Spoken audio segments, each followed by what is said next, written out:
Welcome. It's 10 p.m. with Galinsky, and it only happens here 5 nights a week, Monday through Friday, 10 p.m. Eastern. Got a great guest tonight. Got some really cool people in the chat already there. And I want to shout out my sponsors.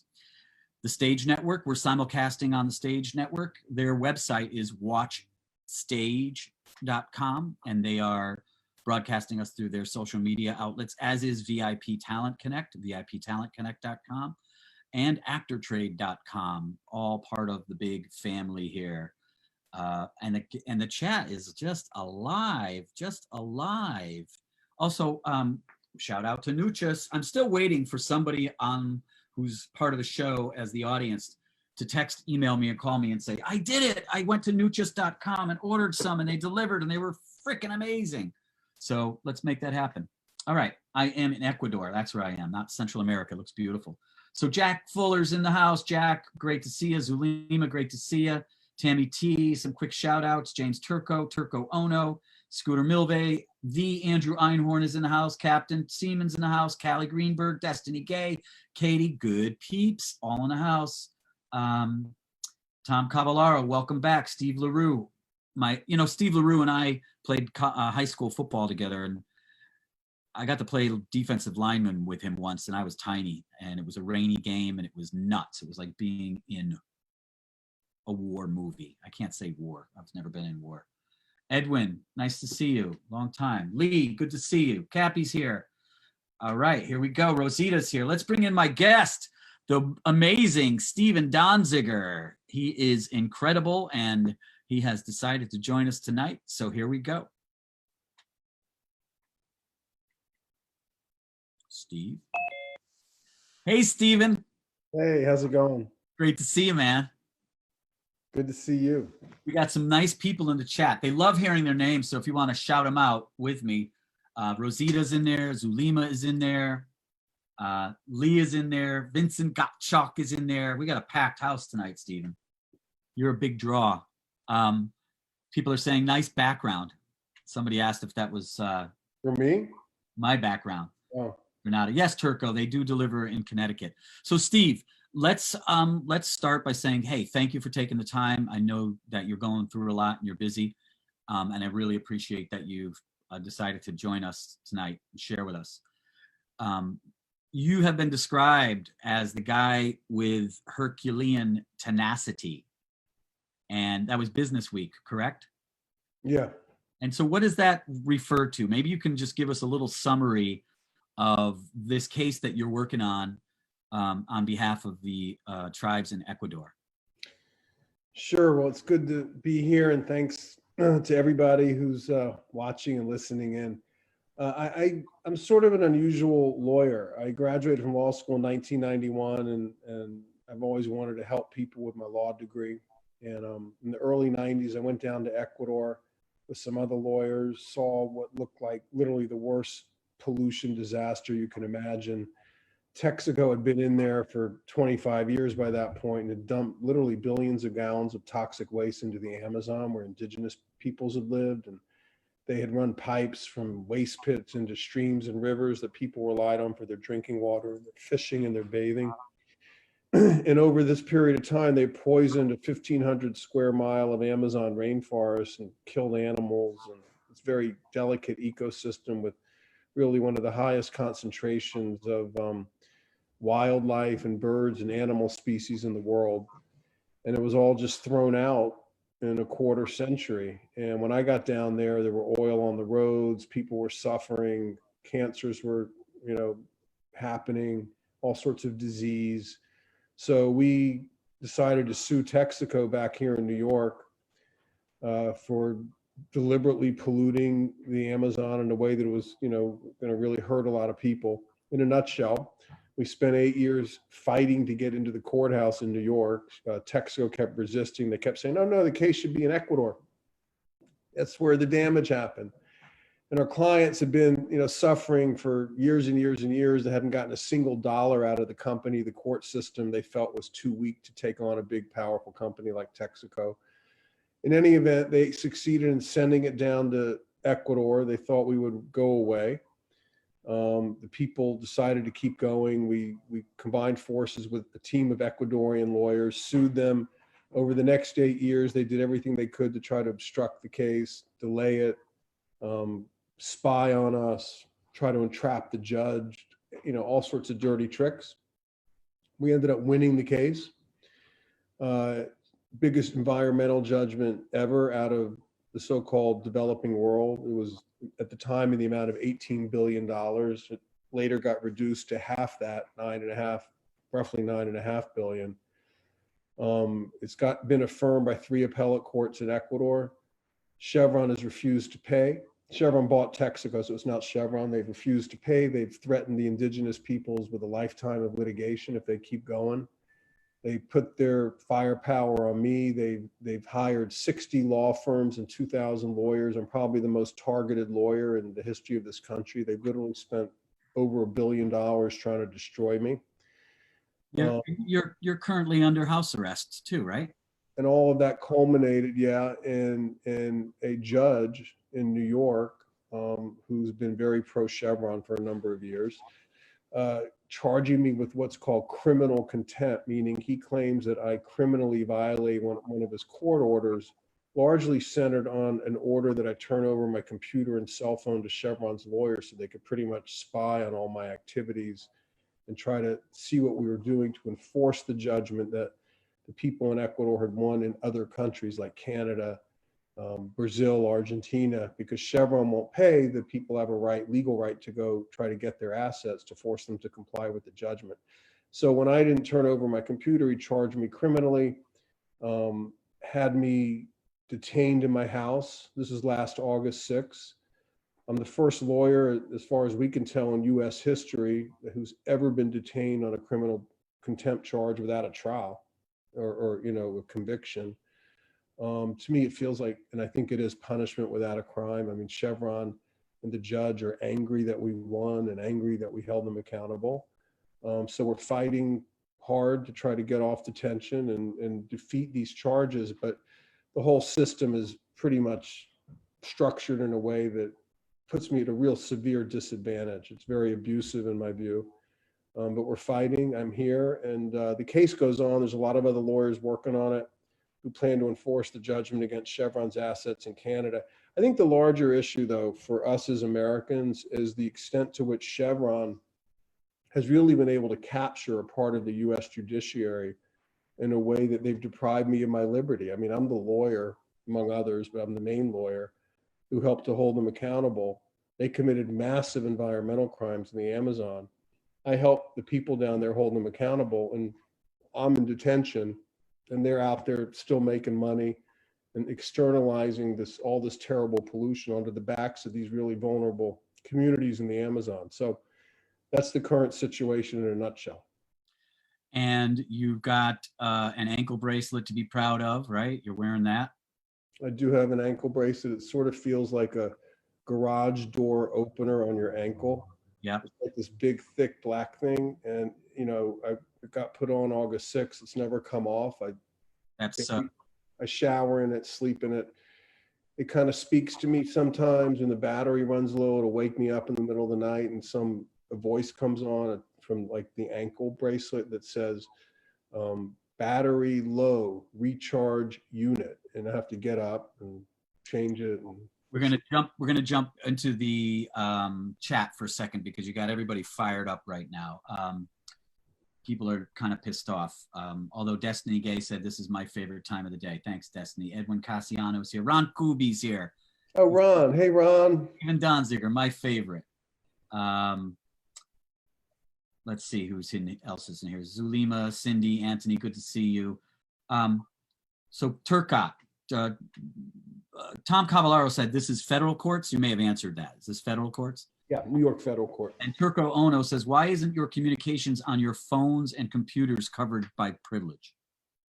That's a great question. Turco's a lawyer, by the way. Yeah, I think they are, and they should be. And that's one of the issues in play that I'm appealing. So when Judge Kaplan ordered me, and I have never heard I mean, and no lawyer with whom I've spoken to has ever heard of a judge in the middle of a civil litigation ordering a lawyer for one party to turn over his or her communications to the other party. It's unheard of. Yeah. I feel like I'm on really strong grounds to appeal it, which I did. And during the pendency of my appeal of that order, he charged me criminally. I mean, it's really not fair, and it's not customary, and it's very extreme and unusual. Usually, if a lawyer appeals an order like that, that's bad, a sort of an ethically grounded, principled appeal on a major constitutional issue, you don't charge someone criminally. You might hold them in civil contempt, fine them at the worst, but you shouldn't really even do that. You should let the appeal happen and be decided before taking that kind of action. And I've always said, if I were to lose the appeal, I'd obviously comply with the court order. Sure. So it's very unusual. And in a situation like this, where it's not just my rights at stake as a lawyer, as an advocate, but my clients. I mean, they have a right to a confidential communications with their lawyer, right? Yeah. So by attacking me in New York, they're really depriving the Ecuadorians of their right to have counsel and right to access the justice system and right to protect their own human rights and their own rights under Ecuadorian law. So there were all these kind of maneuvers going on by the judge that were designed to strip me of my ability to function as a lawyer. And I think this was part of it. I mean, there were other things too, fining me, literally, I've been subjected. A little bit about myself. I'm a human rights lawyer. I live in a 2-bedroom apartment on the Upper West Side of Manhattan with my wife and 13-year-old son. Not a bank, not a corporation, not a company that participated in the housing bubble or the various ripoffs that have happened of consumers in our society, but me, I own the largest fine ever imposed on anyone in New York history. Okay. That's what this judge did, Judge Kaplan. You're setting all kinds of records. This is like, you got 24 years on this case, I think. How many years? 27. 27 years on this one case. By the way, just to be clear, I've done a lot of other cases. I mean, this one case. By the way, we've invited Michael Worth via Twitter to come join us tonight from Chevron. So hopefully he'll show up and we can talk with him. You've also got the endorsements of a lot of amazing people besides those in the chat who are all clamoring right now. I'm going to show a photograph of the ankle bracelet that you've got, and there it is. And Lee says, by the way, nice pedicure. Lee in the chat, Stephen, she says, you should glue rhinestones on the ankle bracelet. Go glamorous. Since you already are setting trends and not following them, as we see. Thank you for your Herculean tenacity, Stephen. Yeah. So you've got 29 Nobel laureates who have written and endorsed your cause and your effort behind it. You got people like Roger Waters, who's become a very good friend of yours from Pink Floyd, Alec Baldwin. So you've got like a lot of support, and yet at the same time, you're still over 200 days in your own quarantine, and actually you got a head start on the rest of us, right? 282 days as of today. I mean, it's coming up on a year. I mean, when this happened last August 6th, I was just shocked. I mean, I couldn't believe it. It was Susan Campisi in the chat says, "Is there any action to be taken against this judge? It's obviously corrupt." Well, I'm challenging in every way I can. I think what really needs to happen is the world needs to really pay attention to this. I mean, this is a threat not just to me, but to everyone who advocates for anything in our society against the powerful, against abuses by the powerful. I mean, this is an intimidation model by a corporation that has been able to, I think, capture certain elements in our federal judiciary to try to destroy me as a way to intimidate activism in general from taking on corporate power. And I think in the environment in our country right now, the political environment, the forces that do this kind of stuff are emboldened. And, I never anticipated that this would happen, that would be this level of what I consider to be very severe abuse, violations of codes of ethics, by Judge Kaplan. We're going to go back. It's complicated because I have to, my only relief is through the courts. And I believe I am a man that respects the rule of law. I'm a rule of law guy. And I just believe Chevron has violated the rule of law, constantly trying to come after me. And it's just extraordinary that when I was seeking the application of the rule of law by the federal appellate court over this order, this unprecedented order that I turn over my confidential case file essentially to Chevron, they attack me for claiming it's criminal when in reality, I think the order is completely unconstitutional. So look, this is playing out. That is still on appeal on the civil side of the case while he is detaining me on these criminal contempt charges that I believe are not justified in any way, shape, or form. The chat, Samantha's with us, Mike's with us. Zulima wants to know, is there anybody representing you? You represent yourself, or you said there's other people representing you? Yeah, I have lawyers representing me. So no, I don't represent myself on the criminal case. By the way, I'm not, let me be clear, I'm not a lawyer at the moment. Very important people understand this because this is part of the strategy. I had my law license suspended without a hearing. That's another first in New York. You know, so I'm the first guy to be sued under the racketeering law and to not get a jury.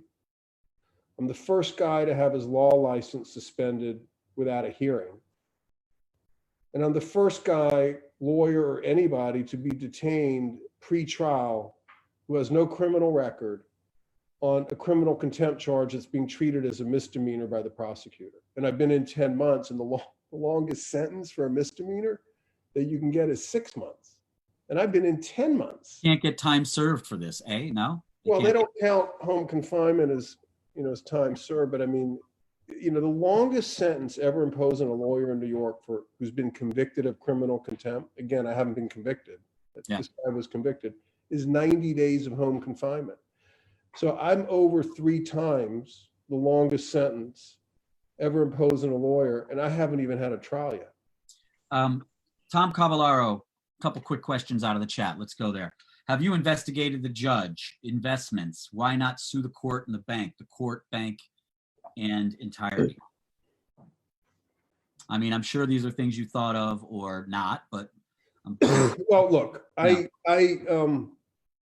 sometimes it takes a long time to work through the courts to get the result that's just. You know, I mean, look at that, you know, the struggle to desegregate, you know, the racist apartheid laws of the United States took decades, you know, led by Thurgood Marshall and others. So, you know, I get it. You know, this kind of paradigmatic shift where you empower people who usually don't have power. In this case, the indigenous people, the Amazon communities of Ecuador, you know, it's not going to happen overnight, but, you know, and it might not happen at all. But I mean, the case itself has been an enormously empowering experience for the people of Ecuador who won. And they've had their judgment validated by 3 appellate courts in Ecuador and also by the Supreme Court of Canada, which ruled in their favor on the issue of whether or not they had a right to enforce the judgment in Canada. Let's look at some of these people that you're talking with here. So this is can people see that? This is a picture that I think captures a lot. So this is the first day of the trial in Ecuador back in October 21st, 2003. And this was at lunch when I came down from the court, and I was working with local Ecuadorian lawyers. And these were some of the people. These women are from the Waorani indigenous nation. And they came in from all over the Amazon to this little town, which only existed, by the way, because that was the place where Texaco discovered its first oil well in 1967. They built a town around the oil well called Sour Lake, Lago Agrio in Spanish, named after their headquarters in Texas. This is obviously in the Amazon. And people came from all over by canoe, on foot, bus, however they could get there. I mean, probably 2,000 people. This is the very important day. And it was a profoundly emotional and interesting day because these folks I'm talking to had never been able to access their own country's courts until this case. And many of them didn't even know they had the right to go into the courtroom when the trial started. They didn't know they had a right to go up the stairs into the building and sit in the courtroom, because that was for the elites, that was for the establishment, that was for the, for the Spanish Europeans, and they didn't even know what it was. So we pulled them all into the courtroom, and it just became from that day a very empowering experience. And I remember looking over at the table of the Chevron lawyers, and it was really hot, and they were sweating profusely. It was going through their shirts, and they felt extremely uncomfortable to be in the presence of the people they had harmed for so many years. It was really, the accountability is about legal decisions, and it's about all sorts of things where people get confronted with the wrongs that they have committed, So that first day of the trial was, I think, an important first step in accountability. Texaco and Chevron, their whole strategy at that time was to avoid a trial at any cost, and we made them have a trial. That is big, and we ended up winning the trial. Hold on a second. Oh, this idiot. What? I don't know what's going on here. I don't know what that was. I'm sorry, I got distracted. Somehow we got another feed came in. I don't know why. Let's go to the chat. Mike Schriebman says, looks like the, what do you call it? The ankle bracelet I saw in Martha Stewart. Jack Fuller says, it would seem that you could have an army of attorneys that would jump on your team to fight this battle. I think a Jerry Spence would love this. I wish I was an attorney. Keep going, Stephen. Ron Kubi says, or actually Zulima says, the universe owes you a big hug. Ron Kubi says, let's be clear, Donziger successfully challenged one of the greatest concentrations of rapacious corporate greed in US history. He put billions in corporate profits at risk. Usually they just kill such folks, but it's harder to do with an American lawyer, so they used a judge.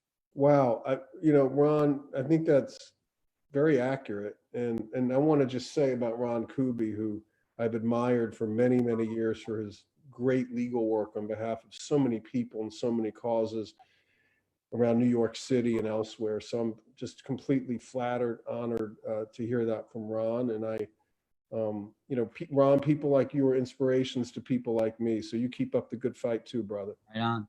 Christopher Torella, welcome, Christopher. Good to see you. Kathy Milani's here. Ray J's here. Raymond Johnson. Turco Ono says, with house arrest, how can you support yourself? Is the house arrest also on appeal? When will the appeal be finalized? We know it is on appeal. How do you support yourself? Well, that's a great question. Two ways. First of all, my income has been completely cut off. One of the parts of Chevron's strategy and the judge's strategy is to bankrupt me. So the judge imposed all these fines on me, and then he allowed Chevron to freeze all my bank accounts. So I have no bank accounts anymore, zero. They took all my money. I've appealed it all. The appeals are pending. So right now I live via money my wife makes from her work, her savings. And I've started a legal defense fund that I also am able to tap to pay basic living expenses. By the way, if anyone wants to help, that's not why I'm on the show, but it's called donzigerdefense.com. And it also has a lot of information about about what I'm doing, about the case. Donziger Defense is DONZIGER defense.com. In the chat. So check it out. And if you know anyone who hears about this and wants to help, one of the best ways you can help is make sure I have enough money to pay legal fees and my own expenses. So well, I by the way, everybody, I lend Stephen about $10 a month for lunch, coffee. Ron Kubi says, footnote, Judge Kaplan was appointed by Clinton. This neither started with Trump nor will end with him. That's a very good point. And, there's a whole, one thing about the federal judiciary, I mean, there are splits and views on certain issues, but I find when it comes to corporate power, some of the economic issues related to corporate power, it's very hard to distinguish between those appointed by Democrats and those appointed by Republicans. Yeah, there's not much difference between the two. Let's go into some more photographs. I'm gonna scan back into some of the questions that are there. I'm sorry, people in the chat, that I'm missing your stuff. But let's just blow through a few photographs here. That was, I don't know, 10, 12 years ago in Ecuador after we had visited the waste pits. And that Daryl Hannah? That's Daryl Hannah to my right. She came down and spontaneously stuck her hand in one of the oil pits and held it up, and became a pretty iconic photo. And then to her right is Atosa Soltani, a good friend who founded an environmental group called Amazon Watch, which has been extremely helpful to the communities in Ecuador and supportive of all this case, and good friends of mine. That's a picture of the area where I work. By the way, I've been down here 250 times, even though I live in New York, over the years. That's Roger Waters. To his right is Luis Yanza, who's the leader, one of the community leaders of the lawsuit, and he won a Goldman Environmental Prize. And Roger came down in November 2018 to tour the sites and has been a huge supporter. Pink Floyd, Roger Waters. Well, that's me a long time ago in New York with some of our clients. We were trying to, break down the courthouse door in Lower Manhattan to get a trial, and they kept shutting it and keeping us out. So that's me at a press conference sometime in the late 1990s in New York. I've aged a little bit since then, I think. A couple of quick comments from the chat. Yeah, you've aged well, though. Zulima says, you're a true hero of the environment and the weak who have no power. You're amazing. I feel your pain. My sister was falsely accused and suffered greatly when her ex was a lawyer and framed her. Katha Cato says, perhaps we should all get our automatic rifles and go stand around the State House so that our nail salons can open. Once that is all settled, we can take some action for you. So this is some of the pumping of the oil. I want people to just look at this for a second. And I want to tell you that one of the things Texaco did that was completely wrong when they went in there is they built 1,000 of these waste pits, which are unlined. This is the Amazon. And they ran pipes from the pits down into streams and rivers. And it rains a lot, so they would take this oil waste, which is carcinogenic, has benzene and other highly toxic chemicals, and they'd run it off into the waterways that the people relied on for their drinking water. And over time, the cancer rates skyrocketed. So these pits, which are all over the place, are to this day, even though many of them were built in the 1970s, are still leaching their harmful contents into soils and groundwater and rivers and streams. Here I am in a village. I think this is a Siona village. There's 5 indigenous groups in the area who are part of the lawsuit. And this picture is the very first day we filed in Ecuador back in 2003. You had no clue at this point in this photograph how long this would go. This is an incredible picture when I look at it. The guy to my right is Luis Janssen, my close friend I've worked with for 25 years. To his right is Alberto Rai, who was our Ecuadorian lawyer at the time, former Supreme Court Justice. And to my left is Nina Picari, who is a great Ecuadorian indigenous leader. I had no idea, of course, that I'd still be here. This was in 2003. It's now 2020. This is 17 years ago. Wow. But this was a powerful day. It's like that first day of the trial. We created a movement in Ecuador to confront the perpetrators of these human rights crimes and environmental crimes with the truth. And having press conferences and explaining our case to the media and to the public was a key part of our strategy, and still is, as you can tell by me being on this chat tonight. It's 10:30, which means the show is officially over, but I think our chatters are going to thumbs up if we stick around. Can you stick around for a few? Sure. In order to do that, we've got to go into this little game I play called 5 Objects. And before I do that, Ed James is in the chat. Remember Ed? Oh, Ed, how are you, man? Galinsky and the Dons together again. Rosita says, unbelievable. Tom Cavallaro says, no joke. Amy Alt says, water is life. Zulima asks, do the natives love you and show it in any way? Well, that's a good question. It's interesting. I mean, as a professional lawyer, you never, or at least you're taught not to get too close to your clients. This is such an intense experience for me. I mean, when I go to Ecuador, I get a lot of love. And it's scary because I don't know if I can, and the other lawyers I work with, if we really are capable of delivering what they really need, which is a remedy, an environmental cleanup. Yeah. There is something about hope.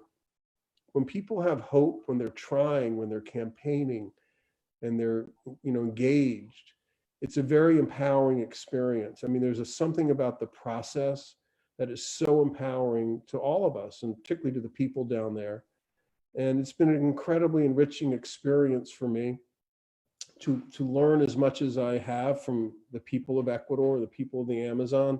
You know, people are so, in our culture, you know, we're taught if you don't have a formal education, you might not be educated. Well, the reality is the vast majority of the people I work for down there have never been to school past the high school level, and they're brilliant. And, you know, I couldn't survive one day alone in their environment without them helping me. Just like when they come to Manhattan, they wouldn't be able to survive more than a couple of days without me explaining how this city works, how the subways work, you know. So we help each other, and it's been an incredible experience, I think, for both of us. But yeah, I think there's a huge amount of appreciation for the work of the legal team. But it hurts, man, it hurts. The tragic part is the problem persists. We're on our way. I mean, I think 90% of the work is in the rearview mirror. You know, we've won the case. People have won the case, and it's just a matter of enforcing it against Chevron's assets and other jurisdictions, which, you know, the people plan to do and are in the process of doing. So, you know, we think we're in pretty good shape. And it's also important to distinguish between my situation and the larger case. You know, no matter what happens to me, the case goes on. There's lots of other lawyers working on it. So that's a good thing. And the damage is done and still being done out there. Let's play 5 objects before I forget. Show you an object. I've been watching these things around my house since I've been quarantined here. And let's get your reaction to what I got here. Our first object is an espresso maker. And what do you want me to do? Give you a word? Your reaction, Stephen. What does this make you feel? What does this make you think of? Caffeine. All right. Clothespin. Leverage. Nice. A Hawaiian lei. Rhythm. Rhythm. Interesting. A nice red apple. Nutrition. And a passport. Freedom. Ah! You know, speaking of passports, they confiscated my passport. I had one of those like super duper thick passports because I kept getting more pages because I traveled so much. And when I went into court that day and they put the ankle bracelet on, I had to give up my passport. And again, I think that was part of Chevron's plan and Judge Kaplan's plan to prevent the judgment from being enforced in other jurisdictions where Judge Kaplan himself and his decisions might be scrutinized by neutral judges. I think they would prefer that I stay in my apartment. Sure. There are, in the chat right now, everybody's talking about the Bhopal disaster, the Dakota pipeline. It's crazy. Turco Ona wants to know, are the phones and computers under your control to avoid tampering? Are they with a third party pending appeal? God, that sounds like a Chevron question. Turk used to be a lawyer. Is that someone you're familiar with? Someone I grew up with. The answer is the devices that are under appeal that they're seeking are safe, and they're both in my control as well as a independent entity. In the event I don't want to be in a position where if I happen to lose them or something, they're going to say I deliberately threw them out. Right. So they've been copied, and they're elsewhere as well. And obviously we'll comply with any court orders at the time once my appeals get exhausted and stuff. So they're safe. Do you have any tips for people that are we're new to this being shut in, and people are climbing the walls. Do you have any tips for us? You've been inside for 280 days now. Well, I tell you, it's crazy. I mean, in my particular situation, my physical world has shrunk. It's tough. My wife, it's hard, man. It's hard. It's like, I mean, look, at least people who are quarantined can leave and take a walk or go exercise or leave whenever they want. It's very different when you can't leave. You're not allowed to leave. So it's tougher. You know, on the other hand, I find my world in terms of the support I'm receiving, 29 Nobel laureates, and I mean, you know, a lot of lawyers around the world are signing statements of support. I find my world is actually expanding greatly as I'm quarantined 10 months in my apartment. Now I'm not happy this is happening, obviously. It's terrible on a lot of levels, but there is a silver lining to people sort of focusing, I think, in an intense way on why this is happening and understanding how it affects, again, not just me or my clients, but all of us. Because if you let a private company essentially take over the prosecutorial function of the government, which I believe is what's happened in my case, to deprive someone of his liberty, that's scary, man. I mean, I'm like kind of smiling, but like, if you had told me when I was in law school, 30 years ago that could ever happen, like, that's not America. I mean, that's You went to school with Barack, right? You used to play basketball. That's Saudi Arabia. That's China. That's not America. But like, you know what? They get a little toehold. This is the first one, and it cannot become the new normal. Yeah, I was in the same class as Barack Obama in law school. Did you dunk on him? I didn't dunk on anybody, man. Michael Jansen's in the house. I would never dunk on a future president. I mean, that would not be protocol. T-Bird's in the house. Welcome, T-Bird. Elizabeth Harder just said, this is so empowering. I'm truly inspired. Thank you for sharing your journey. Thank you. And Amy Alt just said, thank you for fighting for justice and indigenous people in the water and the land. You're a hero, and you're suffering for the world and the land. LaShonda Morgan, hey, LaShonda, she said, I work from home, so I'm conditioned already. I've got a couple more pictures I want to run through, and then we're going to end this with you, and it's been awesome so far, but this is a little bit more of the disgusting damage. Yeah, this is one of the 1,000 waste pits that 1,000 waste pits. There's 1,000 of these things that are all over the place down there, and the shocking thing is they're still there. I mean, one thing I'd like to mention, people remember BP's Deepwater Horizon spill in the Gulf of Mexico. BP paid about $50 billion between compensation to those harmed as well as fines. So the amount of money that Chevron's been ordered to pay is about a fifth of what BP has actually paid.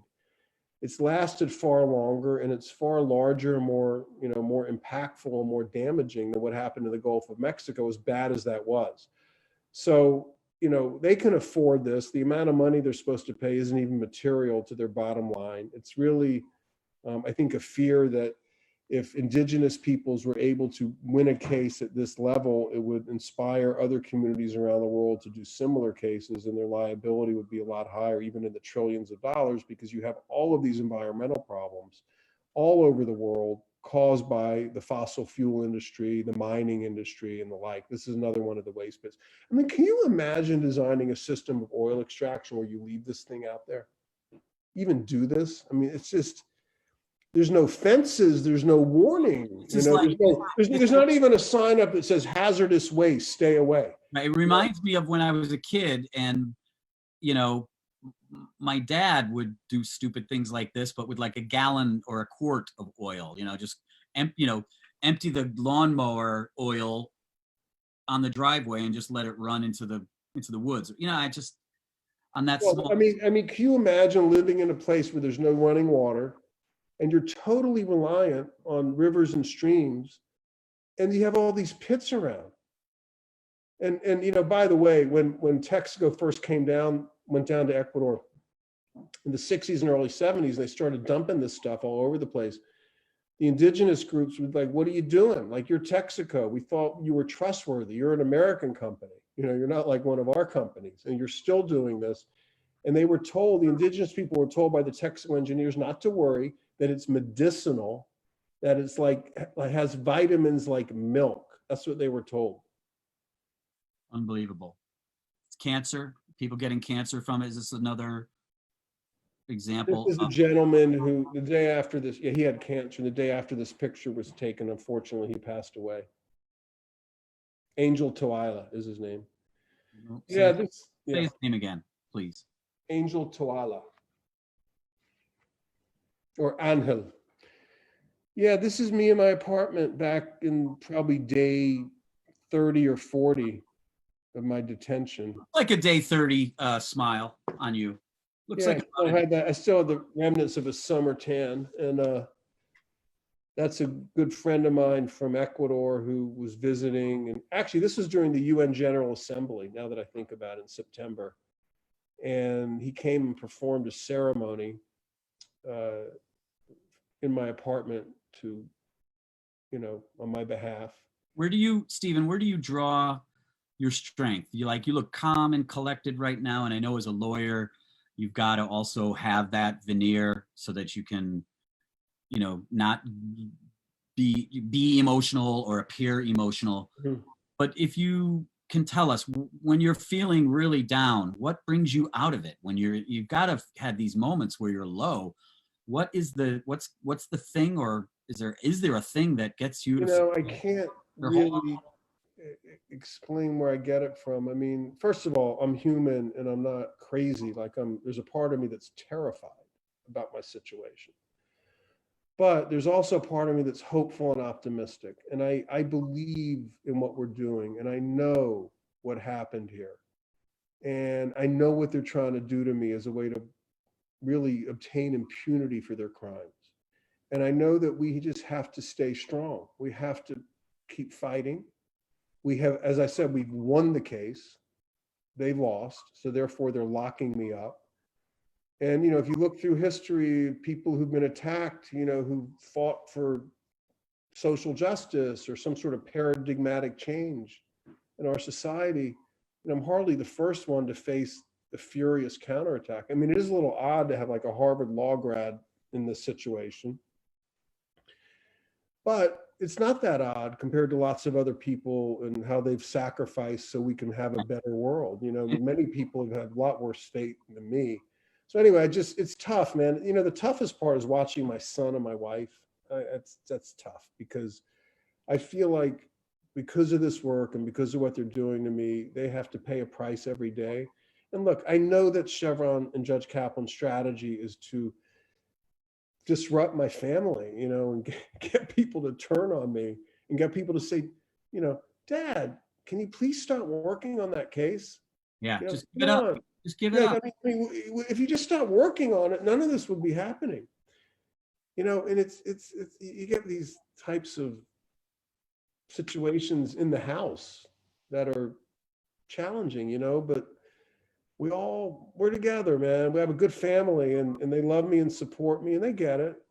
But it's, unfortunately, other people who care about me have to suffer because of what they're doing to me as well as myself. So yeah. Look, overall, we're happy, man. We're good and we're positive. And I wake up every day and I work, I fight. I look, coming on this show tonight is, that's part of my, I guess part of my therapy to some degree, right? Yeah. You have a voice and people care and to get a little love. And just let me just make sure I got the correct spelling of your name for the invoice for the therapy. Are you all right? I'm going to shift the subject a little bit. We're going to finish up the show. I'm going to offer some more commentary from the chat because these guys are going nuts in there. Okay. And I really appreciate my audience here. Nancy Lynch Hutchings, my cousin, just joined us. Zulima says, your wife sounds amazing too. Ask him if he knows Kristen Cabral. Oh, I think she went to Harvard Law. Okay. Turco Ono, he's got a comment about my dad. These oil people are heartless, says Zulima. I can't believe how cold and arrogant. Bill Neems, Captain Seaman, says, totally awesome, a true inspiring person. And I'm telling you this because you need to hear this because you are those things. And I know that this is fuel for the fire, Jack Fuller says, hope. Yes, I believe the power and hope will bring resolve and fairness to those who live with the truth and honesty. You will prevail, Stephen. Keep hope alive. Rosita says, good spirit. Rosita says, that was your calling. Lashonda says, thanks for your compassion. Zulima says, you come alive when you speak of the people you're helping. You have a heart of gold. What a beautiful human being. Thank you. Amen, Zuli. Beautiful. Can I just stop you there for a second? You come alive when you speak about the people you're helping. Oh, that's profound. I'm really, I never really thought about that. That's really interesting observation that means a lot to me. Thank you. That's great. That was Zulima who said that. Elizabeth Harder says, I agree. Beautiful and inside and out. Charles just joined us. Amy Alt says, yes, that Cabral was in your class. Becky Savell, hey, Becky. Becky says, thank you for all the good that you're doing. We're going to close up this great time with you. Hey, can I just make a little pitch for how people can maybe help me other than yeah. We have a website about me called, well, it's about the case, but I'm on it at the moment because of my situation. It's called makechevroncleanup.com. Just one word, makechevroncleanup.com. And if you want to help, go onto that website and you can put your name in. And we're doing a campaign to ask the DOJ to investigate and do a couple other things. But more to the point is you'll be on my list, and on occasion, you'll get a little update on the case. And just be part of my support group. I've gotten probably, I don't know, well over 10,000 people since we started this about a month ago. And I really, truly believe the only thing that's going to really help me more than anything, I mean, obviously we need good legal work and we need the courts to be sensitive to the issues, but also we need citizen support. When you do a campaign on behalf of people who are marginalized, you look at our history. I mean, you need citizen support to succeed in the courts. So please join up and tell your friends and it's in the chat. It's in the chat. I put it in there and the link is showing up now. I'm sure people are going to bounce there right now. Tavon Felix. Tavon is in the house. Remember Tavon? Yeah. Tavon, I miss you. Just joined us. Tavon, I miss you. Come see me. I heard Tavon has got this killer tattoo shop up in Harlem. That's just phenomenal. Michael Swiss-K says, if we could clone you, Stephen, to fight the necessary battles in this horrible venal age. Destiny Gay says, yes, we'll do. She's going to go to the site. Heather Prescott says, take away conscious cognitive awareness is everything. That's her takeaway. Tavon says, hey. I'm going to shift a little bit with just a little bit of fun here. What are you binging anything? Are you binge watching anything that you could suggest to us? It doesn't have to be related to what we're doing here, but it can be. It's interesting. I haven't watched as much TV as I thought I would when this started. I mean, I'm just so busy trying to work my way out of it. Yeah. Probably the best show I enjoyed watching since I've been on home detention was a series, I believe it was on Netflix or maybe Amazon, on Roger Ailes. I don't know if anybody saw that, from Fox News. It was like a 5-part. Yeah. Russell Crowe played Roger Ailes. That was phenomenal. My wife and I watch Billions. We're kind of into that. Yeah, cool. I watch Schitt's Creek a lot. You ever watch that? No, is it good? Pretty funny. But it's crazy for those of you younger. I mean, I'm 58. Like when we were growing up, man, there were like 3 TV stations. Right, I know, right? There's no, I mean, I can't handle all the options now. I remember Saturday night, it was, for us, it was suffering through at 7:30 Hee Haw to then watch All in the Family at 8 o'clock. Yeah. That was the highlight of the week. I like to say, people like Alec Baldwin and Roger Waters in particular, and Sting and his wife Trudy Styler have been enormously helpful to me. There's so many people who have donated money to the case over the years, or invested money. By the way, one of the reasons they want to come after me is because we figured out a new paradigm to do human rights work, which is we had the people in Ecuador sell some of their claim to get investor money to fund the case, which allowed the people to attract incredibly top-level legal talent in multiple countries around the world. And that's a model that the fossil fuel industry would rather not see again. And I think one of the things they're trying to do by taking all my money is to tell anyone, send a message to anyone who might want to think about using that model that they're not going to come out of it with money. But, I mean, the reality is that story is still being written, and I think ultimately we're going to be successful. Final question. Stephen Donziger is a lawyer. He's lived the life of a lawyer. If you had a different life and they said, you can't be a lawyer, you're not going to be a lawyer, what would you be what would Stephen Donziger be if he wasn't a lawyer? Well, I have fantasies about a few things. I mean, one is I love to write. I'd probably be a journalist and an author, which I still sort of am, because I do a lot of writing and that kind of thing. And I love sports, I love business. So, running a team, general manager of an NBA team. I'm into basketball a lot. I'm not so much into baseball, but something sports agent, writer. Gotcha.